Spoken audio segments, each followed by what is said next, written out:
Before it was a sport, it was labelled a game of chance by the authorities, banned from licensed premises, not even a pub game.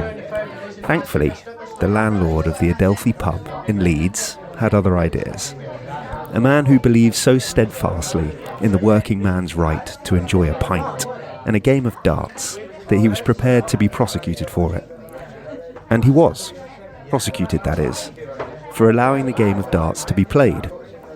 And when he was, his patrons, including William Bigfoot Anakin, were on hand to jump in, and more accurately, to throw for his defence.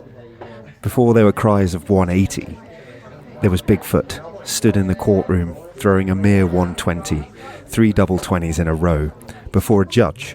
Surreal, yet, their point, darts was no game of chance, it was a game of skill. Justice was served, the judge agreed. It was not a game of chance, and could be played on licensed premises. The battle had been won, it was a pub game, but the war raged on. Sporting status eluded it. Only when the mountain was summited could the game's custodians sleep easy. Another near 70 years would pass, but finally, a professional governing body was established and a world championships organised. The game has never looked back. The cynics and the naysayers still exist, still question and still debate. What can we say to them? Well, tell us this isn't the sound of a sport. They may both be on nines. Michael may miss and Michael may hit. They're both on nines. They're both on a 9. This is insane. Come on now. Wow, the World Championship final. Michael van Gerwen is on a 9 darter in the World final and just misses double 12. Over to you, Michael Smith. One man misses, does the other man get? I have never seen the like. Come on, Spotty Boy. Yes, double 12. That is the most amazing London Hearts you will ever see in your life. I can't speak. I can't speak. There was less noise when Pompeii was swamped in lava. This is the Sporting Almanac podcast.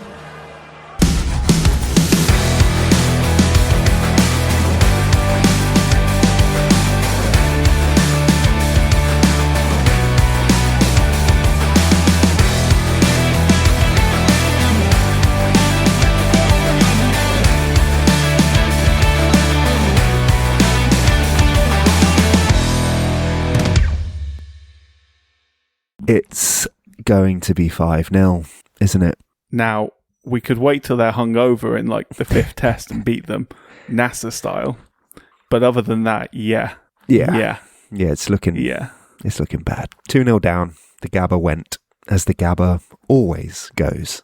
I mean, the annoying thing about both the tests so far is there's been hope in both of them. There's just been a modicum of hope, but there's no collective. I don't know, there's no point talking about it. No. Should we just talk about a different sport? Let's talk about a different sport. Lando won. Lando did win. That was good. Very nice. Good to see a nice guy winning. Yeah, it was good to see a nice guy winning, which is exactly what we both said afterwards. And also, it's been 4 years since Max was not Formula One world champion, and it's quite cathartic for it to have been a really boring Abu Dhabi Grand Prix, relatively speaking. Yeah. Fairly eventless, and the, people finishing in the place they deserve to finish in, McLaren doing a good job of their team orders, and Lando winning the title. Yeah. It exercised a few demons which perhaps were laying dormant. We were definitely trauma bonding via text during that race, but all's well that ends well. And indeed. And the FA Cup third round draw has taken place, tragically without Chelmsford in it. I did see that, unfortunately, yeah. But good draws, though. Yeah, some fun games. And did you see the story of the Ukrainian diver switching allegiance to Russia and being stripped of all their titles? I thought that was... you know what? I think probably justifiably. Yeah, controversial stuff. Anything else? A couple of things, yeah. So Team Europe won the Mosconi Cup, which is, for those who don't know, basically the Ryder Cup of pool, so like 9-ball pool. That was at the Ali Pali at Alexandra Palace, which is a venue we're going to be talking about today. One last sporting story, and this is my favourite sporting story potentially of the year so far. I don't know if you heard this, Ben, but Philip Rivers, yes, who's 44 years old, has been retired for 5 years and coaching high school football in Alabama. In the midst of an injury crisis in the Indianapolis Colts, has been brought back in for a trial at quarterback and has made it onto the practice squad. So Philip Rivers is probably the best one of the best quarterbacks to have never played in the Super Bowl. 63,300 passing yards, 421 touchdowns, ended his career with a 95.2 passer rating. These numbers will mean nothing to people. He's very good, but he never played in the Super Bowl. Now, the Indianapolis Colts are 8-4 so far. Yes, they've had a few injuries. Yes, they've lost a couple of games and they're not looking as strong as they were early in the season. But wouldn't it just be sport? It would be. Wouldn't it just be sport? Even if he's QB2, even if he's sat on the bench, even if he's only, holding snaps for the kicker or whatever it might be, if he ends up with that ring on his finger, it would be incredible. That would be incredible. That would be one of the great fairy tales. But talking of fairy tales. Speaking of fairy tales, yeah. The Palace. Darts, the subject of today's episode, and the World Championship starting tonight.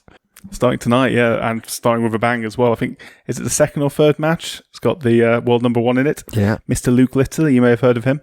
I've heard of him, and we will talk about him. But let's start with the most pressing question of all: is it a sport?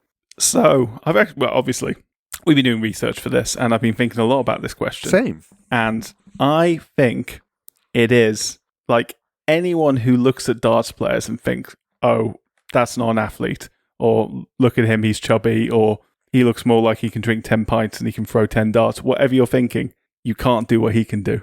I can assure you, you might think you're decent at darts or decent at other games of skill. You cannot do what they can do. The levels this game has got to in the past few years, the averages that they're pulling out collectively as a group along the top level, is ludicrous. And they're doing it on TV, they're doing it under pressure, they're doing it with tens of thousands, hundreds of thousands, millions of pounds at stake. And they're doing it consistency while under pressure from people just as good as they are. They're pulling out the stops, they're doing incredible things. It is a great sport to watch. It's a great sport to watch. I may have given the ending away. Yeah, I think it's a legitimate sport. I actually think it's probably, as a sport, one of the real great success stories of sport in the past 30 years, I'd say. Yeah. Now, there is an argument that maybe it's just getting to that point where it's about to jump the shark, you could say, or overextend itself, be too much about the money, be alienating the common man. Ticket prices are going up. It's very, very difficult to get a ticket now for the PDC World Championships. A lot of that has to do with what you would call the Luke Littler effect. Mm-hmm. He's very popular. He's very successful. Obviously, people want to come and see him and his like. He's also box office because he is really good. He is box office. Yeah. He's 18 years old. It's incredible. And obviously they're now moving into Saudi Arabia as well, which is always a questionable thing to do with sports washing and the like. But it is inevitability when you've got the Hearns in charge. But, I mean, you can't fault the players. The players are incredibly talented sportsmen. I agree. And what they are doing, it's like, would you ever say archery is not a sport? So would you ever say comparative shooting is not a sport? This is it. If people love this debate often centres around whether or not it compares well with a football or a rugby or an athletics or something like that, when really that's missing the point somewhat, because there are obviously a variety of different sports around the world, played at varying degrees of professionalism and varying degrees of breadth, and by that I mean across, a limited geographical area or what have you. Whereas I think, like with darts, what you have to look at is really what the definition of a sport is if you want to actually have this conversation sensibly. And it's a professional throwing sport, essentially. At the end of the day, it's and sport is loosely defined. It's, there's no single definition of sport, but it's loosely defined as games, competitions, or activities needing physical effort and skill that is played or done in accordance with a defined set of rules. And this is definitely an activity that requires physical dexterity. Maybe not athleticism in the conventional sense, but nonetheless a skill set that is fairly unique and very difficult to replicate. There's certainly a degree of stamina needed. Oh, for sure. I would say, I mean, in terms of obviously, yeah, I think that's the point. I think physically it is limited compared to other sports, many of the sports you've mentioned. Mentally, I don't think there's many sports to compare. I mean, there are other sports to compare, but we're talking high-level sports. And if you're basing it on that as a comparison, it's a no-brainer.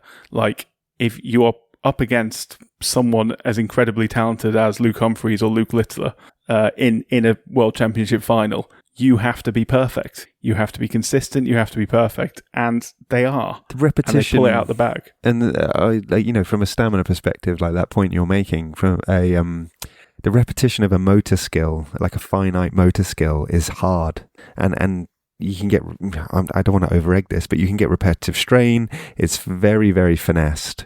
And so, like, being off just slightly is going to be consequential. Doing that under bright lights, under a lot of pressure, a lot of concentration.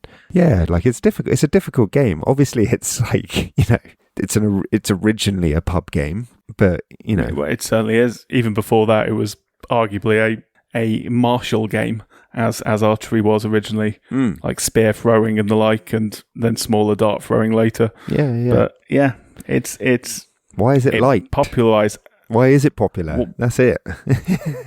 I think it became, from the history of it, it became popular quite naturally, in the sense that it was, it's throwing things at targets or shooting things at targets has been around for many, many thousands of years, and it's fun.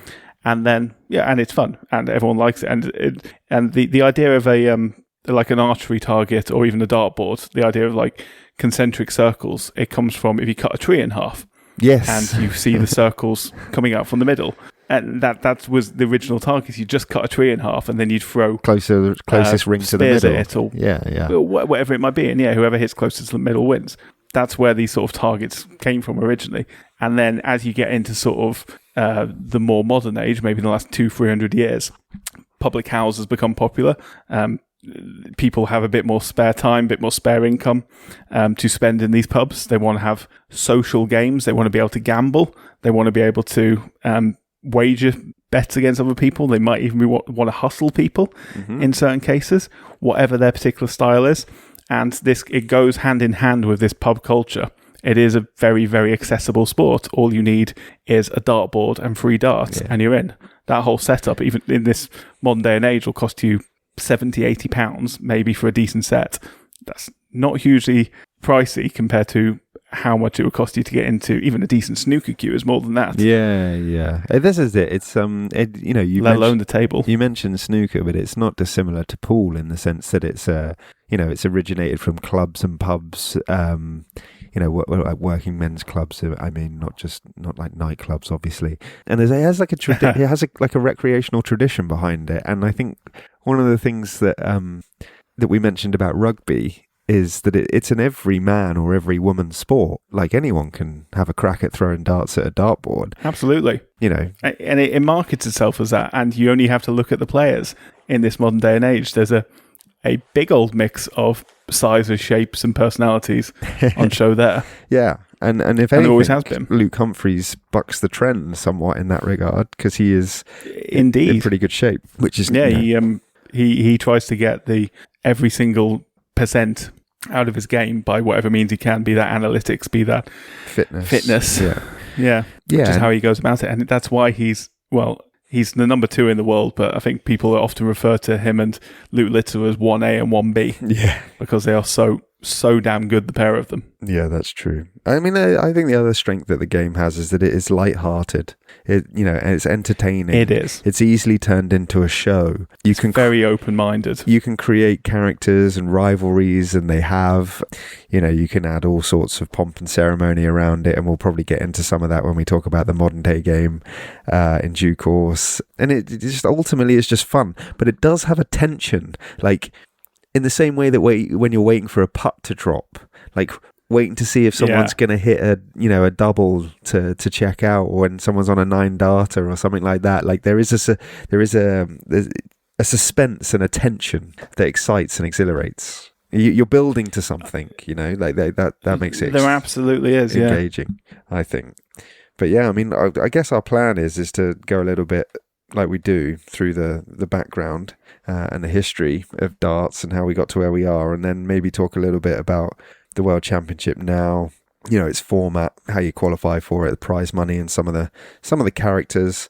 Yeah, and then hopefully we could never do a fully comprehensive list of the characters. I mean, what makes dart such a great sport? It's similar to snooker in the sense, we mentioned this in our episode about the World Snooker Championships. It is the personalities, it is the people that make the sport. It's Eric Bristow and it's Phil Taylor and the like that we've grown up watching, or you may have grown up watching if you're a little bit older. Raymond Bristow was a little bit before our time. RVB, yeah. No, we'll go through some of those incredible talents because it's an individual sport, and so like tennis, like golf, like rivalries emerge. You have favourites, you have fan favourites, you have villains, you have heroes. Yeah, there's a lot to get into, but darts it's got a weird origin. So it'll be almost impossible to do a comprehensive history on darts, and perhaps it doesn't need a granular one, but I think it's worth exploring where it came from and how we got to where we are. And then, because it's a real, like you said before, it's a real success story about how to turn something into a popular mainstream sport. It is. The way I see it, it's kind of grown organically almost. It's a strange way of putting it, but like it grew off the popularity in pubs. As we mentioned, this is where it first became popularized. It became relatively standardized, or at least the board became standardized at like the end of the 19th century, like the start of the 20th century. Yeah. A man named Brian Gamblin in about 1896, probably, not absolutely certain, but probably created the 1 to 20 number layout we see now. For those who don't know, you have 20 at the top with 1 next to it, and I think 4 on the other side of it. Yeah. So the numbers are spread. 5, I think. 5, whichever. Yeah. Sorry. The numbers are spread like that, so it becomes less of a game of chance and more of a game of skill. You have a 20 with the number 1 next to it, meaning if you mess up slightly, you hit 1 instead of hitting 20. Yes, it's designed so that there is no reward for missing the big numbers. Yeah, and I think exactly. Some mathematicians and statisticians and analysts have done a lot of work on figuring out if the current design of the dartboard is the most efficient for the game, and it just turns out that it is. So yeah, you can't really fair play, Brian Gamblin. Yeah, you can't really better it. Yeah, like I think there are a Lancastrian. Oh, was he? That's interesting. From Bury, from Lancashire. As opposed to Lancaster. You're more mathematically minded than me, but you'll know because better than I that essentially because of the number of numbers on a darts board, there is a unfathomably large number of combinations. But this guy has basically created the best version. Yeah, I mean, be it through luck or judgment, and let's give him credit. It is stuck and it has existed now for best part of over 125 years. Yeah.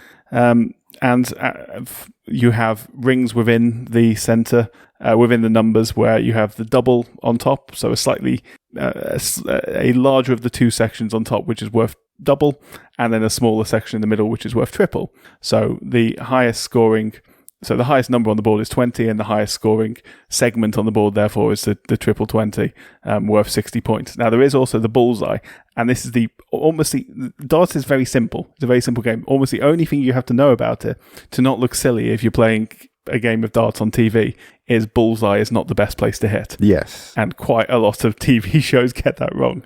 But yeah, so bullseye is worth 50, with the outer ball being half that at 25. And the aim of the game is to win sets, to win legs and to win sets, or just to win legs, depending on the type of tournament it is. But in the case of the World Championships, to win legs, to win sets. Yeah.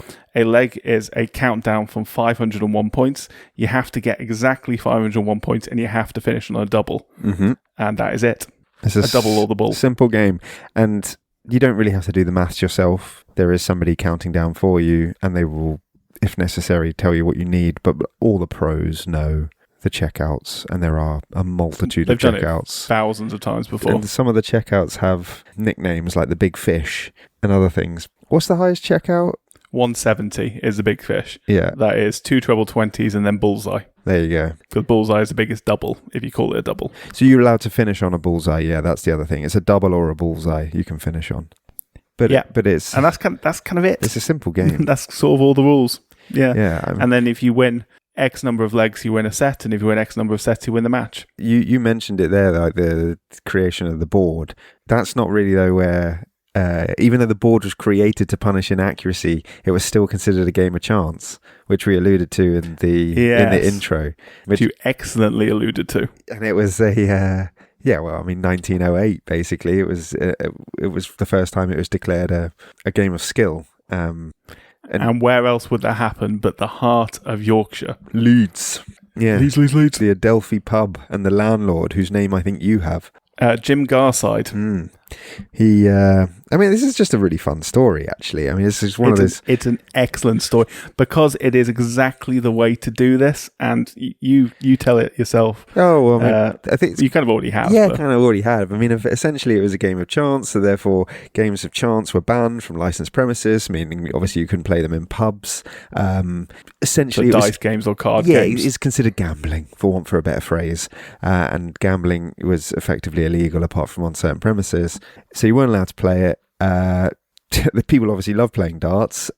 You've already mentioned there was a bloke who created a dartboard in order to ensure that skill was rewarded. This guy just allowed darts to be played in his pub. The authorities, being the authorities, decided that was meriting some sort of punitive action, which is insane. Obviously, nothing bad to do that day. Yeah, exactly. I would have just been like, people have been murdered. Like, you arrested me for darts for.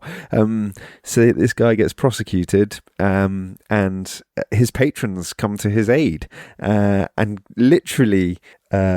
His defence was a demonstration of how to play darts in a courtroom before a judge. Probably the original pressure game, to be honest.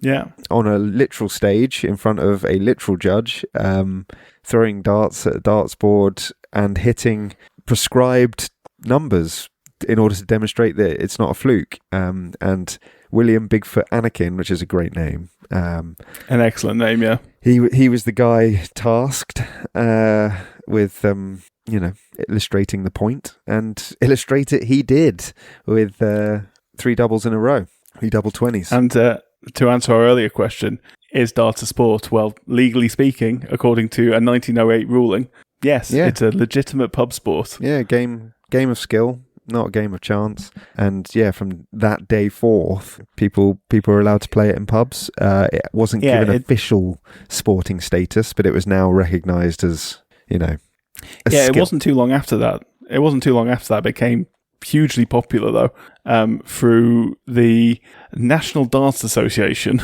originally, followed by the NDAGB, which I assume is National Darts Association of Great Britain.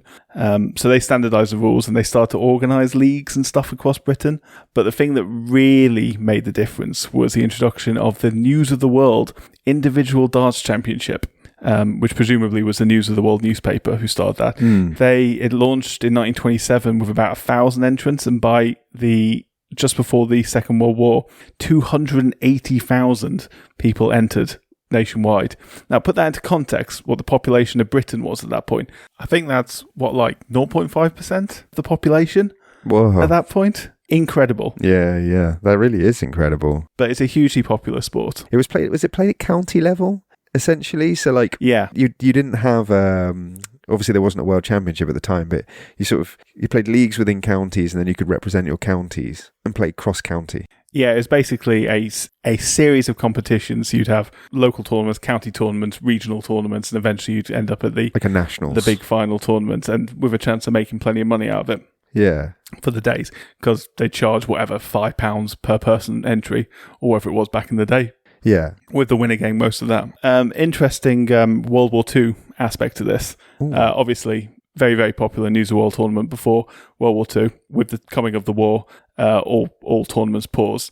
But the News of the World funded a touring team of their champions from previous years, who between them managed to raise hundreds of thousands of pounds for the Red Cross, performing in front of troops and performing in front of fans in sort of charity matches, as well as issuing packs of darts and dartboards to troops, and spreading the game to Allied forces as well. So it helped popularise the game in the USA, in Australia and New Zealand as well.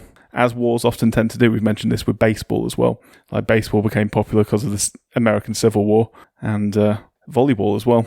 Volleyball was spread by troops in the First and Second World Wars Yeah, as well. it was. Yeah. Thank you to the YMCA. Indeed. So that's cool. Cool little segue. That is a cool little segue. But yeah, sorry. So we've got post-war, still the National Darts. The National Darts Association of Great Britain, I assume. Yes. I've only got the acronym written down. That is correct. That is correct. Yeah. They ran things completely from the 1950s, but they were a bit complacent. Their structures couldn't really keep pace with the game's clearly humongous popularity. Darts was absolutely everywhere at this point, along with snooker, along with other sports like that, in pubs, in working men's clubs as well. It lacked a modern governing body at this point, a governing body that understood the growing opportunities that television brought, the sponsorship brought, that international play brought, which obviously, this coming into like the early 1970s now, football was going that way, other sports were going that way, cricket was certainly starting to go that way, and snooker was just on the cusp of doing it as well. But in 1973, a man named Ollie Croft came along, founded the British Darts Organisation, and sort of started a TV revolution, essentially. So here's Ollie Croft and his colleagues from the BDO, out of his home in Muswell Hill, decided they couldn't work anymore through the NDAGB, decided to go it alone. The BDO standardised the oche distance, so we'll mention the word oche a lot. That's basically the line at which you have to throw behind. You have to throw behind. Yeah. And that is pretty much the only other rule of darts we've not mentioned so far. It's a very simple game. They standardise the ball dimensions and the rules. They also become a founding member of the World Darts Federation as well at the time. Yes. And all of a sudden, within just a few years, darts had a proper domestic and global framework. But crucially, more importantly, they found TV and sponsors, such as the Winmau World Masters from 1974 and the World Professional Darts Championships from 1978. Now, that is not the Darts Championship we're talking about today. The PDC will come later, and we will get to that. Yeah, but it's the original. This is the original World Championships. Yeah. So that was on the BBC, that was on ITV. All of a sudden, these guys out of pubs, the best pub players in the country, was genuine sportsmen on national TV. And it oversaw some real talents, the BDO in that World Championship, like Eric Bristow, Jocky Wilson. Bristow, yeah. Jocky Wilson, you could talk a lot about Jocky Wilson. He was a very, very heavy drinking, heavy smoking Scotsman. Didn't have any teeth left by the time he was in his 20s because he simply never brushed them. Apparently, he was, as you can probably guess from his name, Jocky Wilson, he was a Scottish man, and his mother used to tell him that the English poisoned the water. So he never brushed it. Now, I don't know if that's actually true or if that was just a bit of mythical stuff. The comedic excuse that he came up with. But yeah, Jocky Wilson's a very, very interesting dude, and is definitely someone you could deep dive into a little bit. You could, to be honest, you could do that with a lot of darts players, because they really are like working class guys that like just honed a skill and found popularity accidentally and fame accidentally, and just because they were talented. Yeah. Like, we obviously just mentioned Bristow, but like Dennis Priestley, and it's like a little known fact that the BDO was the emergence of Phil Taylor, like the game's greatest ever player. So yeah, lots of people came through that. It's a really interesting period. But yeah, sorry, I interrupted as you were explaining the BDO's emergence. Yeah, I mean, essentially they brought sponsors to the game, they brought TV to the game, and they started bringing professionalism to the game to a limited extent. It wasn't the big money that was a big going on boom today. In the 1980s, really, wasn't there? There was, in the early 1980s. Yeah. Embassy as a sponsor, cigarette brand, became a staple of British TV. BBC ITV. Millions of viewers. Bullseye television show as well. Yeah. We remember from our youth just about, and just to link it back to cricket, there's a new version of it now, hosted by one Andrew Flintoff. Mm-hmm. Yeah, that's true. It's a bit weird. It's like almost like a bell curve, though, in the 80s, isn't it? In terms of like a huge boom and then a steady drop off towards the back end of the decade. So there's a couple of reasons for that. Firstly, the image of the sport wasn't particularly great. It was quite a heavily mocked sport. There's a famous sketch, Not the 9 O'Clock News did, where instead of throwing darts, they're just drinking pints and doubles and whatever else to see who can get inebriated quickest. And they were drinking on TV. There was smoke-filled rooms. They were just smoking and drinking on TV. Maybe not all of them, but it certainly was. I mean, there was no fitness culture, put it that way, at this point. certainly no one making that their priority. Well, that's it. And then that has a direct consequence on sponsorship, therefore has a direct consequence on like what you can and can't do because you have less money. You can turn it into less of a spectacle. It means that, and all of that means that television popularity decreases because obviously if it's not a show, then people are not going to tune in. And by the end of the decade, it was effectively just the World Championship that was on TV, wasn't it? So something had to be done. Yeah, and this was the 1980s as well, which, if you think about that era, the sort of beer bellies and pub image, that wasn't in. People wanted slick looks. It's going the other way, yeah. Yeah. But it was also the start of like the technological revolution in many respects. Like, you know, like what you could and couldn't do and like what kind of stuff you could show on TV. And it's not much later, but like we spoke about Sky Sports buying the Premier League and how they marketed that and the coverage that they showed of football games. You know, it's a very good illustration of how you can change the way in which something is presented as a spectacle as opposed to just something you are watching. And this was a problem. Darts under the BDO didn't modernise that quickly, and slowly, tournaments began to drop off TV. TV stopped showing all but sort of the World Championships eventually. In fact, by 1989, it was only the World Championship left on TV screens. Players who had turned pro during those boom years and expected to make a career out of the sport, all of a sudden faced shrinking prize money, less exhibition matches, less sponsorship. Basically, the bubble had burst at this point. So started to be a resentment in the early 90s between the players and the BDO. Yes. Who were very complacent about this. Very complacent. I think the players went to the BDO and basically said to them, look, we need more TV coverage. Can you do that for us? And Ollie Croft of the BDO just said, no, we can't do that. The player said, okay, if we go and find our own TV companies or form our own tournaments separate to you, will you allow us to do that? And he said, no, I won't allow you to do that. So what do you think is going to happen in that instance? Rivalry. I mean, bear in mind, this is literally the era of the Premier League, as you said, where an entire 22 clubs in the English football top flight had broken away in order to secure themselves a bigger chunk of the pie. Yeah. And basically... top 16 players. The best 16 players in the world, including Phil Taylor, Eric Bristow, John Lowe, Jocky Wilson, Dennis Priestley, players you've talked about. They've formed what was originally called the World Darts Council, the WDC. Mm-hmm. Now, they aim to build a brand new, fully professional circuit, proper TV, proper sponsorship. The BDO banned them immediately from all county and BDO events.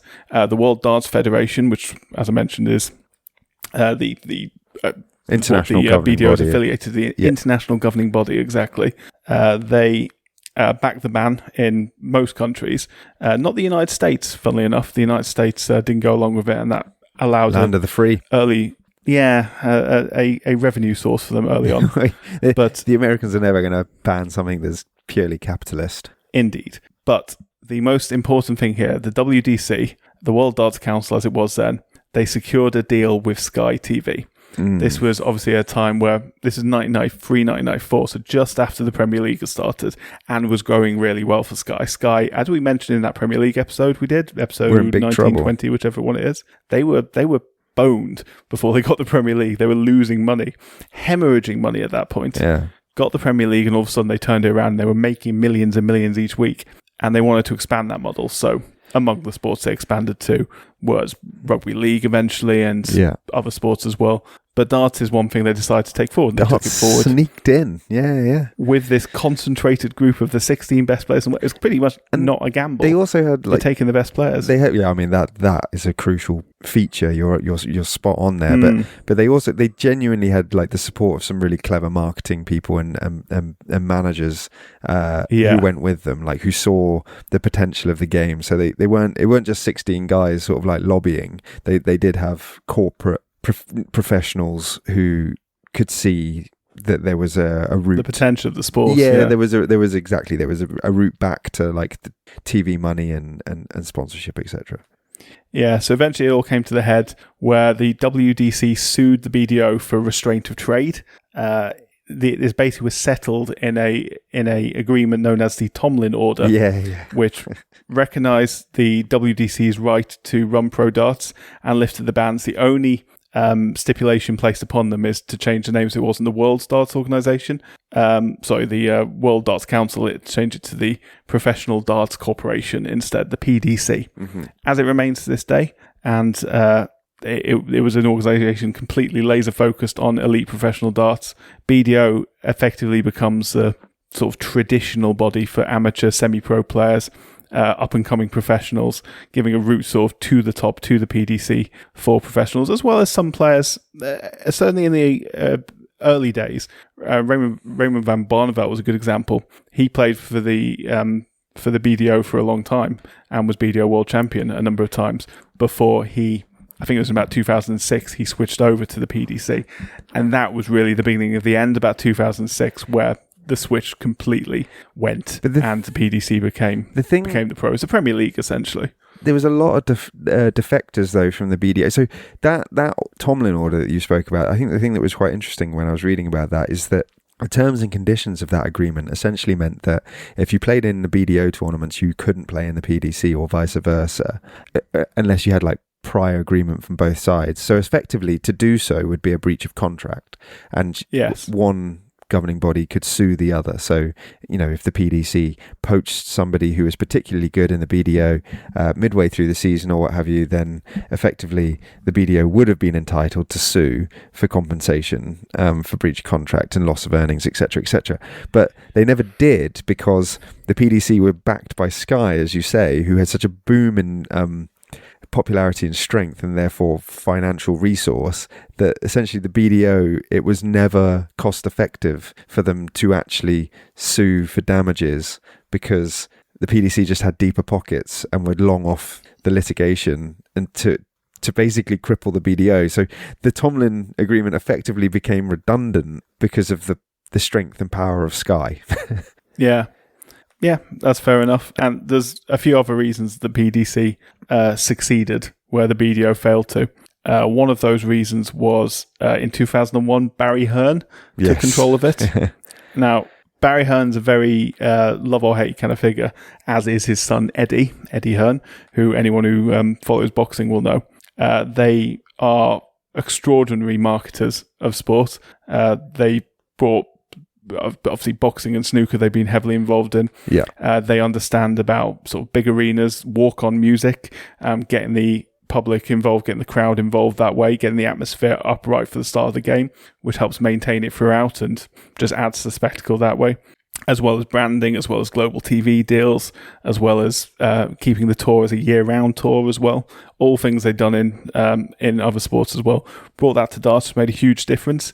Another reason they succeeded was quite simply 2 words: Phil Taylor. Yeah, they had Phil Taylor. I mean, combine how to summarize this without making it sound like pantomime-y. Sky and the Hearns embraced all the traditional pub culture, like fun, spectacle, enjoyment that is associated with the sport, and combined it with professionalism. And so what you effectively have is you have a crowd where fancy dress is embraced, placards, music, cheerleading, and why not? Particular table configurations, lights, pyrotechnics. So it's a proper spectacle, a proper show for the person that's bought the ticket and has come, and anyone watching it on TV can see that, it's exciting and fun and enjoyable, and people there are having a great time, and the crowd is singing and it's noisy, and that's embraced, and you can have just basically a wonderful night out and watch a bit of sport. And then simultaneously you introduce nicknames, you introduce walk-ons, you introduce new camera angles, you create personalities, and you set up tournaments in a particular way, and competition in a particular way, and you get it prime time, and you create seeding systems, and then you combine that with a guy that's ultra talented, who can be your flagship, your poster boy, the person that you can say, come and watch this bloke, he can do extraordinary things, and all of a sudden it's a winning recipe, isn't it?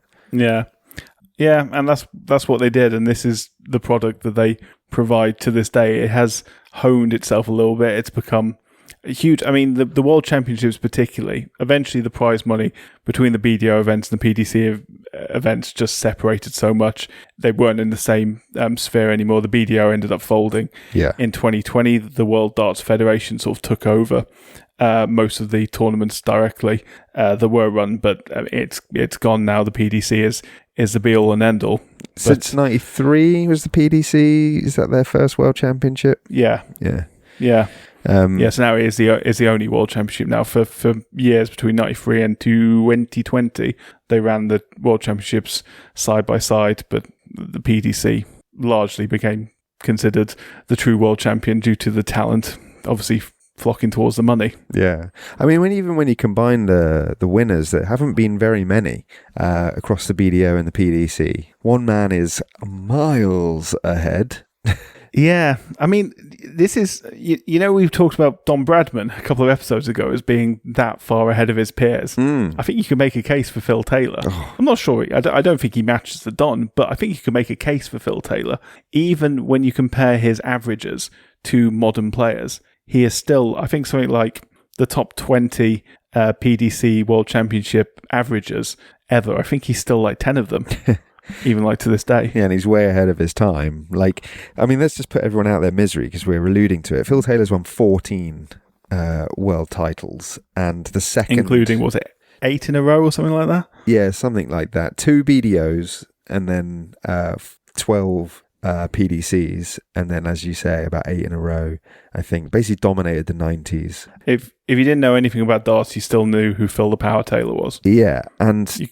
to just give you a comparator so that you can sort of see how dominant that is, the second most is Michael van Gerwen, who has 3 and is still playing. I mean, yeah, you see where I'm going with the Don Bradman comparisons. Yeah, it's like mental.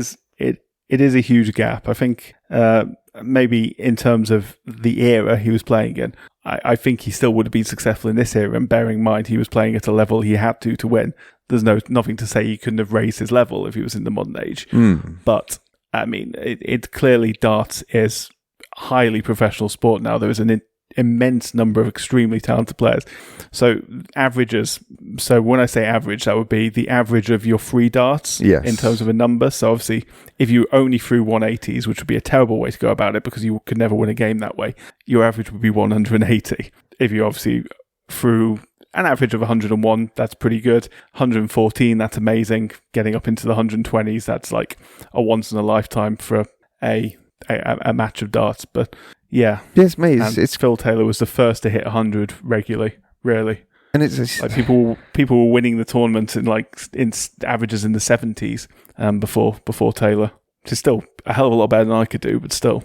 Yeah, well, but it means that he's essentially always hitting a triple and a double. The majority of the time on every visit to the oche. Do you want another stat about his dominance? Go for it. 79 PDC titles in total. Van Gerwen second with 48. Fair enough.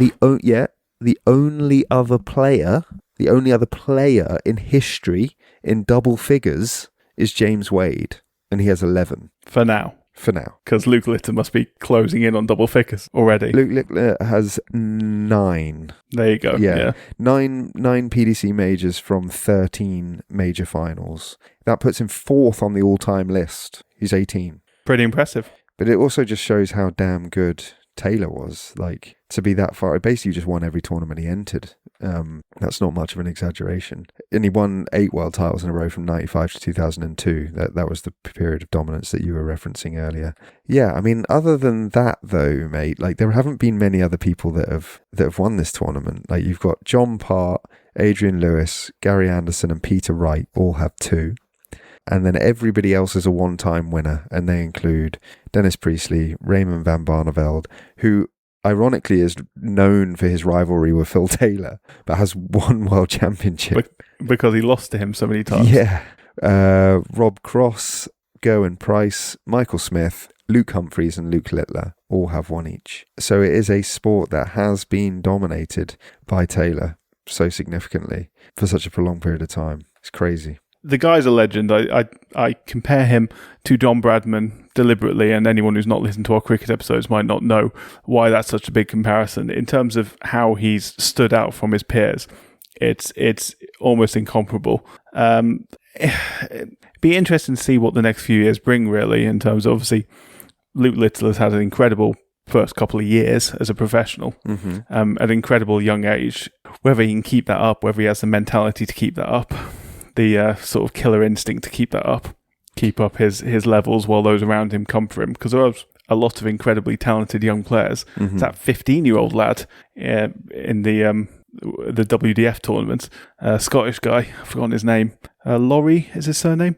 Anyway, it like as the sport becomes more popular, you're gonna get younger and younger players because they will see playing. the opportunity. Yeah. Mitchell Laurie, his name is the next teenager to come along. Just lost in a WDF final at the age of 15, which is ridiculous. Playing against men. You're going to get more and more female players as well. There's 4 female players in this year's tournament, in the group for this tournament. Yeah, and there's no places being handed to women. They're qualifying entirely on merit as well. Obviously, there's a lot less female players than there are male players at the moment, but as soon as they become popular and there's every possibility of success there, you're going to get more and more female players as well. I think there are 4 guaranteed to qualify, but they do have to qualify. Yeah, so Bo Greaves is probably the most prominent amongst them. She's played Luke Littler in the past and actually beaten him in the past, albeit in sort of junior ranks. She's making Yorkshire woman. Yeah, she's making a second appearance at the PDC World Championship. Bo Greaves. She made a debut in 2023. She actually declined to participate in the last 2 editions, I think, in favour of competing in the Women's World Championship, of which she won. Yeah, she's a 3-time Women's World Champ, so she's really damn good. And then you've got the Women's World Match Play Champion, Lisa Ashton, who's also in, and then World Series players, so there's the women on the circuit, so to speak. There's 5 actually this year, so 4 guaranteed to qualify, although they have to qualify. There's actually 5 this year, sorry. Fallon Sherrock, who famously is the only woman to win in the first round at the World Championship. Noah Lynn Van Leuven and Gemma Hayter. I think Van Leuven is the only transgender player to play in the event's history. So those are your 5 women. But yeah, the point. Sorry, fair enough. Gone on for a tangent there, but your point is that you're going to get younger players, you're going to get both genders, you're going to get a wider spectrum of people interested, and I think you're spot on, mate. Like, it's going to attract. It's such an easy participation sport, and there's now actually a genuine career to be had where you can become very, very rich. There is, yeah, and the more popular it becomes, the more money sort of.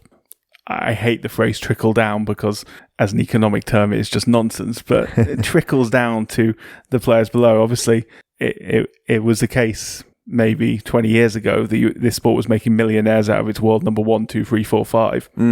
It is now making millionaires out of its numbers 1, 2, 3, 4, 5 down to maybe 20, 25, something like that. Well, do you want the numbers? I do want the numbers, absolutely, because the winner of this tournament alone becomes a millionaire there and then, which is crazy to think of compared to where it was. Well, it's spot on, mate. Like, you've obviously, like, that is what the winner gets. They get £1 million out of the prize fund of $5 million. It's the biggest. It's about $1.5 million US.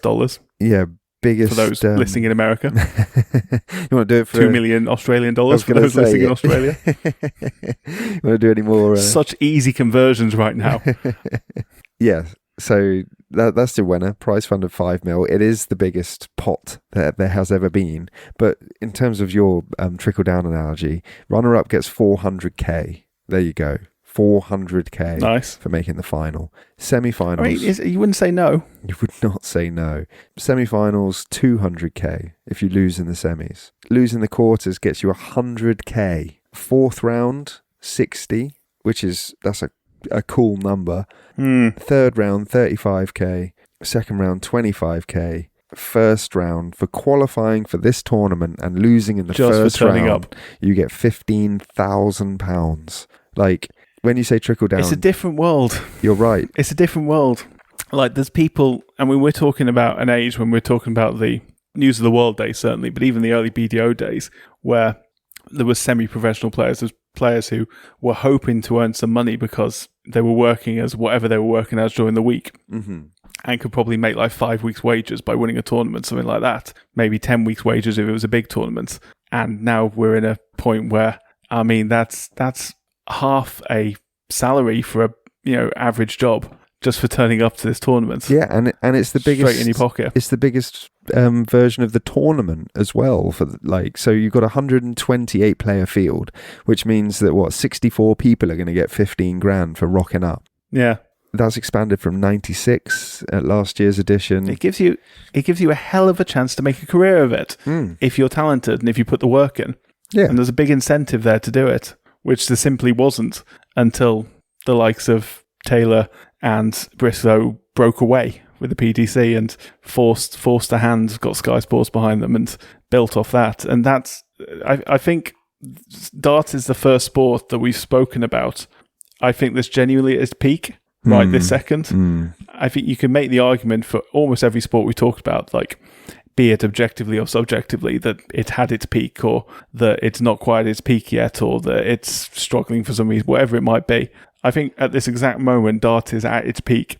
The fear I have is where it's going to go next. Is it going to cease to become accessible because it becomes too rich a sport? Yeah. As I said, it's already very difficult to get tickets. Well, because it is so popular. That is a good question, really, because there is a prioritization of sort of the top 32 players, and there's a tour and there's a Premier League, which is even more exclusive. The game is trying to go more global. It is traditionally a very British sport. It is now probably fair to say it's a northern European sport. Well, the Dutch. Yeah, Dutch, people from Belgium, Germans Flemish, as well, yeah, Germans, Belgian, yeah. Yeah. There are some Americans and Canadians involved, but Canada, not as many as there should be. Canada is traditionally fairly well represented. Australia is definitely popular in Australia. And it's got a decent following in Asia, or South Asia at least, like Singapore, that kind of area. So the way that the PDC, well, the way that the Hearns particularly try to expand sports, it's sort of what they did with snooker in Asia, as they started basically providing the equipment to like schools. So it became popular in China, particularly. People at young ages having access to snooker tables to be able to play the sport. And over time, you end up with a lot of Chinese snooker players coming through, which is very, very smart, and it helps grow the game. They're sort of doing the same thing with darts, providing darts boards to a lot of countries all around the world, so kids have the opportunity to play darts. Yeah. And inevitably, the problem with darts and its popularity is it's only going to get more popular, because I genuinely think that the only reason it's not popular in a lot of these countries is they haven't realised how good it is yet. Like, the second America stops treating it like a barroom game, popular in like Philadelphia and a couple of other places around the country, and starts taking it seriously, it ain't going to be a British dominated game anymore. Once some Americans realise how much money they can make out of it. Don't tell them that. But this is the thing, it's already quite a hard World Championships to qualify for because of its growth. That will become more and more exclusive and more competitive. But the upside to that is that means that the events at which people are qualifying through, the standard will go up, which means that the popularity for sure of that will go up, which means that there'll be more opportunities potentially to watch it, assuming that obviously people don't get they don't overdose on darts and get tired of it. But like, if it's marketed properly and it's organized well, there isn't any reason why you wouldn't see events on television around the world in a way that you see at home already. By at home I mean in the UK, because that's where we are. Still be if it becomes more popular and more people play it, there'll still be opportunities to make money. It won't sort of lower that price pot necessarily. You just have more local tournaments. You'll have more sort of national tournaments or whatever it might be. Yeah. And opportunities there. But this is the thing. It's immensely popular in the UK. Yes. You know, it's Sky Sports' second most popular sport by viewers. That's crazy. Behind after football, obviously. I mean, it helps. The Premier League. It helps that it's exclusive, in the sense that it's not. There is now the Premier League and all that stuff of darts, but I think it's mostly the World Championships. Yeah, it's a squash season, and everybody watches World Championships because it's fun and it's on at Christmas, and it's at Christmas, exactly. Yeah, very, very smartly done. Well, you and I went to a pub last year to watch the final. Yes, together to watch Luke Littler beat Van Gerwen to the final, which is incredible. 17 years old, demolished him, and looked imperious doing it against a man who, is the current 5-10 years earlier was as imperious himself. Like, he would destroy people and stare them down and look terrifying doing it. And then there's this 17-year-old kid who turns up and just, it was so much better than him. Yeah, it really was. I mean, crazy. I mean, I know Littler's a prodigy, mate, isn't he? Like, possibly the best since Taylor. Time will tell. He's won everything already. Well, that's the problem. He's won everything already. Two-time finalist already, which is crazy. It's going to be him against his own head. Yes. And if he's mentally strong enough, and if he's focused enough, if he's half as focused as Phil Taylor was, he'll probably win as many, if not more, than Taylor did. Well, this is the interesting... Maybe not. Yeah. Probably too competitive nowadays. Well, I was just about to say, it goes without saying he's the youngest champion ever, 17 years old and 347 days because his birthday's in early January. He would be the first player to defend his title since Gary Anderson in 2016 if he were to win it. So it is pretty competitive, and a lot of the one-time winners have been recent. I think he'd be the first winner to reach the final the following year for about 6 or 7 years. Yes, something like that. I'm sure. I think that is right. So yeah, not quite the Crucible curse, but give it a few more years. Yeah, well, you need a bit more longevity for it to be labelled a curse. But the reason it's so competitive, mate, is you get the qualification for this tournament is already pretty exclusive. You get 40 players qualified from the tournament by virtue of their ranking in the top 40 of the PDC Order of Merit. That's a 2-year cycle, which you probably know, but people listening to this probably don't. It's determined by prize money earned. Prize money won by basically players in the ranking tournaments are removed from their ranking after 104 weeks, which basically means in any 2-year cycle, your world championship position counts towards your ranking, but you're only your last 2 world championship appearances. So those top 40 get in automatically. Then you have the next highest ranked 40 players on the Pro Tour who haven't yet qualified, because obviously rankings are not the same necessarily as your order of merit position. So that's another way in. So that gets you 80. And then you get 48 players qualifying through the tournament through international qualifiers, which is your point about the growth of the game in different places. So you have, North America, Oceania, Asia. I think that's probably the same thing, actually, to be fair. Europe. And yeah, you get 48 people coming through that. And it's growing. Kenya and Argentina were represented for the first time this year by David Munya, I think, and Jesus Solarte. Thank you for taking them on. Yeah. Good story here for you, since we're on the international guys. 71-year-old Paul Lim, who finished 5th. It's fantastic, this, on the PDC Asian Tour, qualified for his first World Championship since 2022, extending his own record as the oldest player to compete in the event. He's a pretty good player, Paul Lim, as well. Yeah, but what sort of sport can boast a 53-year age range in its premier tournament between its oldest and its youngest competitor? That's incredible. Yeah, it is. It's absolutely insane. He's from... Where is he from, Paul Lim? He's from Singapore. He's called the Singapore Slinger, which is a great nickname. Which is excellent nickname. And his best ever finish is last 16 in 2001. Fair enough. Yeah. But yeah, he's not a bad player. Not a bad player by any stretch of the imagination. No, and to be fair, if you're doing anything at the top level, because as we mentioned, you have to qualify for these tournaments. If you're doing anything at the top level into your 70s, then you can only sit back and applaud, because that is very impressive. Yeah. I mean, does that lead us quite nicely into the format? I know you've already explained how games work. It's a pretty simple format, really. Straight up knockout, but all players enter in the first round. That wasn't always the case. So the seeded players used to get a bye, but now all players start in the first round, including the 32 seeds. But then you have 32 top seeds who essentially are protected from playing one another, presuming that they get through. And then you've already explained how the games work. 501 countdown. Got to finish on a double or a bullseye. But the number of legs and sets, well, the number of legs doesn't change. It's always 3 legs per set, first to 3. But the number of sets that you have to win in order to progress change and increase progressively through the rounds, right? First round is best of 5, second round best of 5, third and fourth round best of 7, quarterfinal best of 9, semi-final best of 11, and then the final is a best of 13, which is essentially, first to 7. First to 7, yeah. Yeah. That's how it's gonna run. It's just a old-fashioned classic knockout tournament. It's interesting format as well, actually, because those early rounds being so short, you can get upsets. It can get upsets, exactly. It only takes a player playing at the peak of their skill for a lot shorter period. Whereas, obviously, if you get to the final and you're playing Littler or Humphries in a best of 7, they're probably going to get you.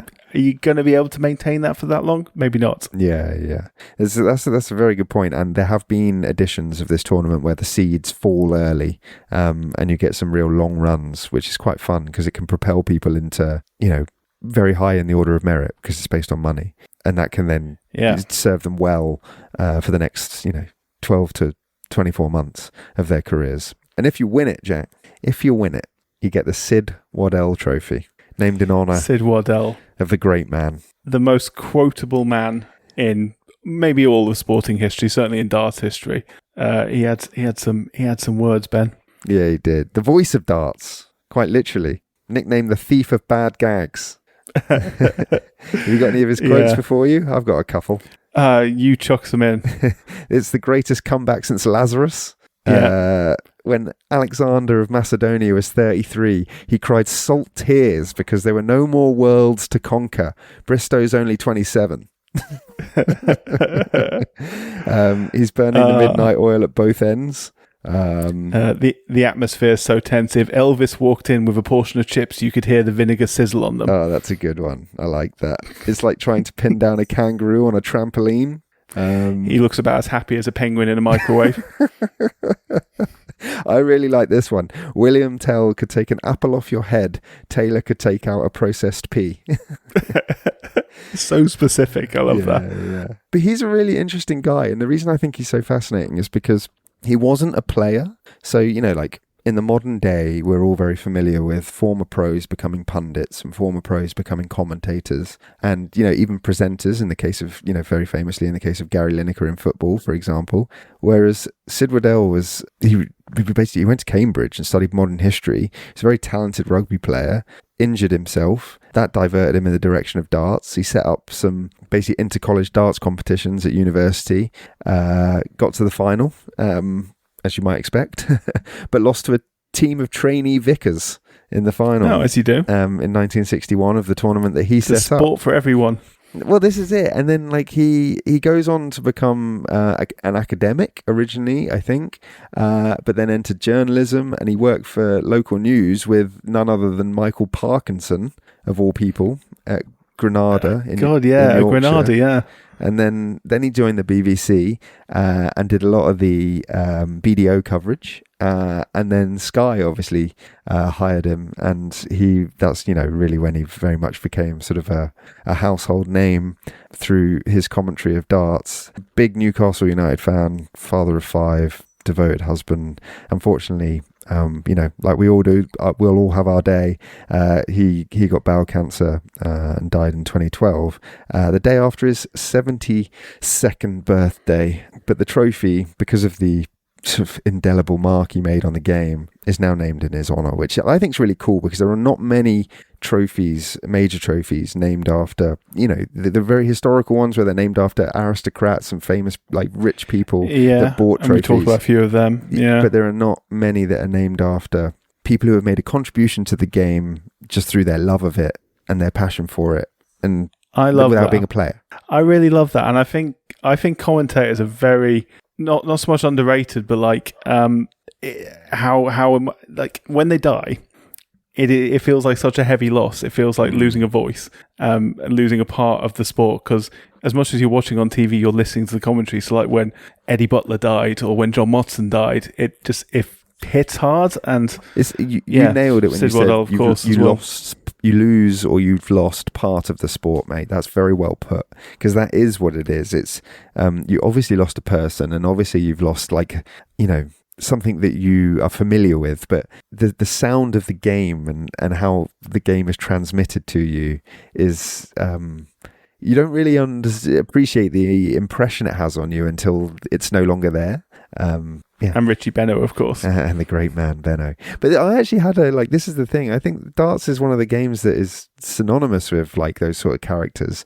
Jeff Stelling started his career in the darts. Yeah. I can see that. Before he took over at Soccer Saturday, he was the guy. He was the head. He fronted darts for Sky Sports, but then it got taken over by Dave Clark, who is was basically in charge of it for years and years and years. I think 1998 to 2020 when he retired. He'd also done sort of boxing and things like that. But he is like another great example of somebody that you would just associate with the darts. Yeah, he was the one who had he got Parkinson's, and I think Ladbrokes got into a bit of hot bother because they tweeted something derogatory about him because of the way he was presenting. Even he was displaying basically the symptoms of Parkinson's. And then he replied, "That will be the chronic degenerative neurological condition that will eventually rob me of my ability to walk, talk, and smile.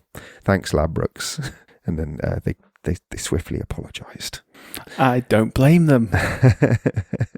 But it's now Jesus. The cool thing about darts is it keeps reinventing itself and keeps identifying these new characters to sort of take over the show. And Wayne Mardle is the voice on the intro. Yeah. Hawaii 501, former player.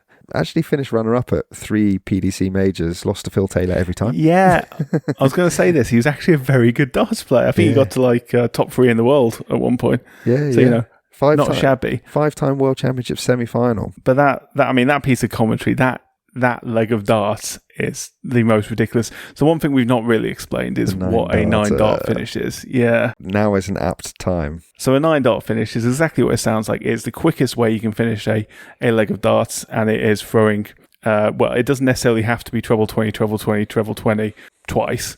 It could be, you could throw a treble 19 in there to make sure you don't have to shoot for a odd score at the end. Yeah. But essentially, it'll leave you with a closeout around the 141, 144 mark, depending on how you do it, and then you have to close out from there, which is obviously a difficult close as well.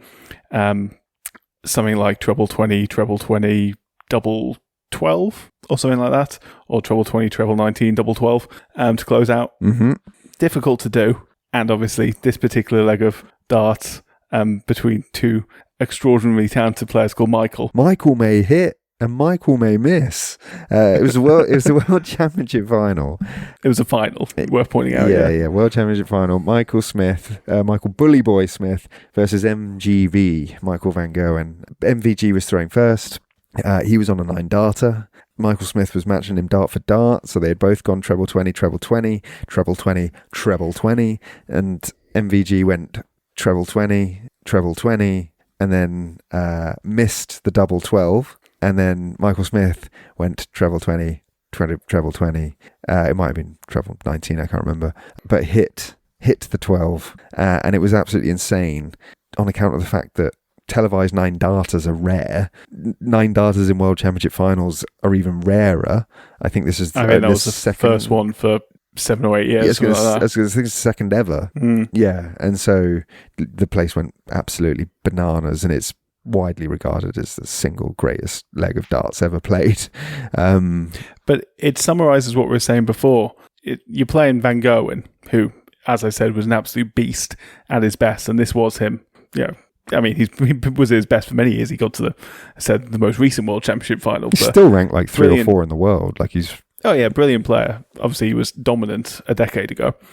But to beat the best, you have to be the best. And you've got a guy who he makes one mistake, but if you make the same mistake he made, he ain't going to make the mistake again. He'd have 3 darts then to hit double 12 if you miss your double 12, and he's going to get that, and he's going to win the leg. Yeah.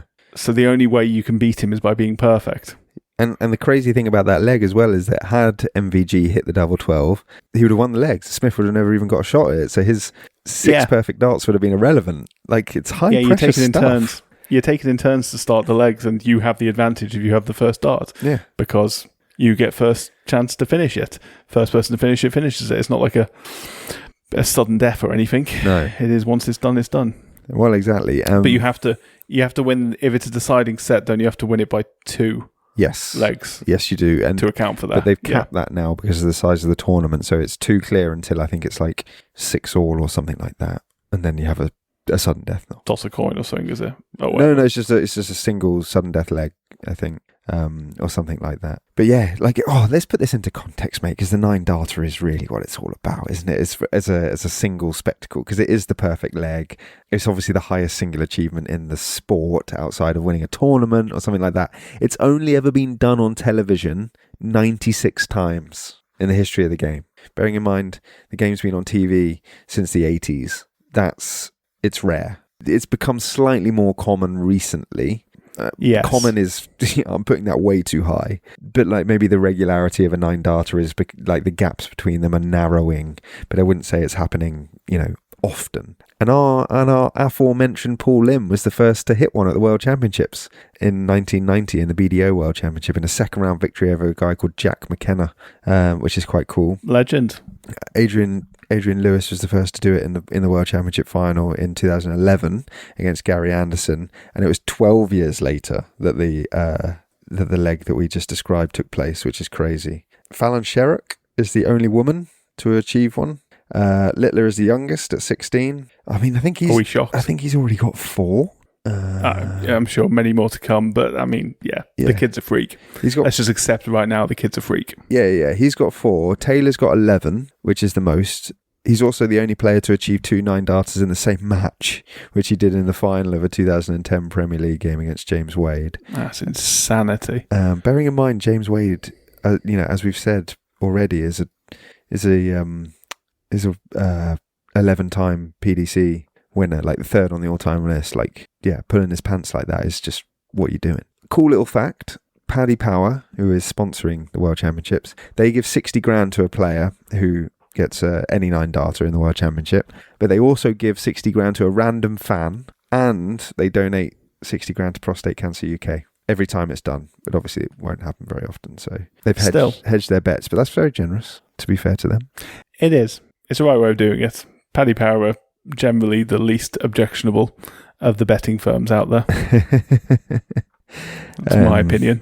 Yeah, fair enough. I don't know enough about the ethics of gambling companies, other than they are probably closer to... You don't really do gambling, closer do you? to the grey. Not really. Well, I've put £5 on the outcome of this tournament. Luke, the nuke? No, on that would be ridiculous. I wouldn't get anything back for my £5. I get like £4 back. No, I put it on Gian Van Veen, who was the 3rd favourite, who was the European champion this year. And bear in mind, there's only been 2 people who've won anything of note in the PDC this year, other than Luke Littler. I've put it on one of those 2 guys. The other one obviously being Luke Humphries, who won Premier League darts and I think Masters as well, maybe. Maybe. Yeah, he's one of the dominant forces. I think he's ranked 2 behind Littler, or is he ranked 1 and Littler's just behind him? Doesn't matter. No, he's ranked 2. He's ranked 2. I mean, effectively, because it's a money rank thing, and you get so much money for the World Championships, it's basically whichever one of them wins the World Championships is going to be number 1. Yeah, that's true. It's for the next year. It's a massive gap, isn't it? Okay, so we started the episode, mate, with a philosophical, existential question about whether or not darts is a sport. As we get near the end, can I ask you what you think is harder out of a hole-in-one, a 147 and a 9 darter? So we already had this conversation, didn't we? And in the snooker episode, we considered it to be a 147. I think I could, of the 3, the only one I could do is a hole-in-one. Yes. I think if I took enough swings, I think I could eventually get a hole-in-one, because I can hit a golf ball straight. I just can't hit it straight consistently. Yes. If you were to ask me to get, let's say, on an 18-hole par 3, 3 hole-in-ones, I can never do that in a million years, because that's asking me to do something and then do it again within the same time frame or whatever. And that's sort of what a 9 darter is. Like, I could get a treble 20. If I did it 1,000 times, I might have a chance. Could I then go and do it straight away again with no repeat? I'd have to do it 2 in a row, and then 2 more treble 20s and a closeout, or a treble 19 or whatever. With 1 dart. That's the kicker. Yeah. I could never do that. And a 147 in snooker, I could never do that. It's one of those 2. I've been looking at the numbers just now, and the interesting thing about the 147 in snooker is the amount there's been this year, because I remember the number being about 200 televised. It's now up to about 230. So it's crazy how many are happening now. It'll be interesting to see, though, if there's a similar trend with the 9 darter because of all the factors we've spoken about. I think it's much of a muchness between the 2. I think they're both extraordinarily difficult things and both wonderful when they happen. I think, in a way, a 9 dart is more exciting because it kills the game there and then.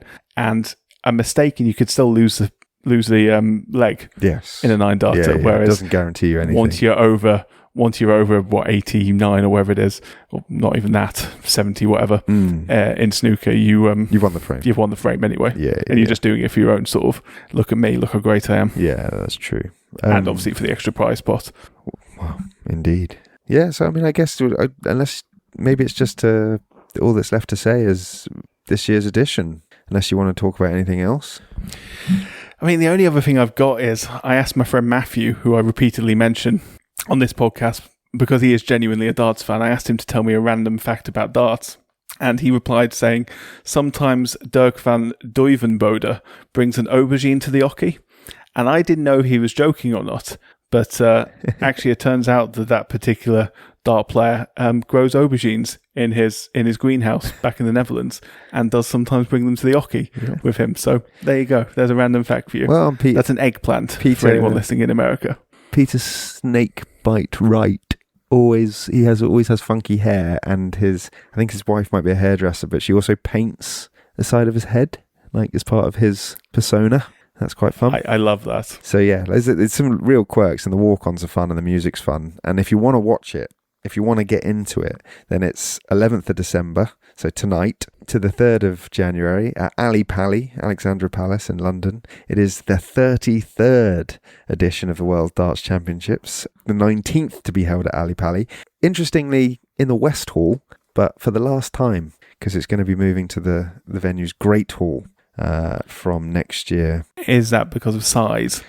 Is that because it's growing? Yes, definitely. And as you've already mentioned, as we have already mentioned, as we have discussed, Littler's the defending champ. He beat Van Gerwen last year 7-3. He's going to be attempting to be the first person to defend it. It's a massive tournament, straight up knockout. It's the last time that you'll be able to see the Master of Ceremonies, John McDonald, because he is retiring, along with the referee, George Noble. I say the last time you can see the Master of Ceremonies because it is a show.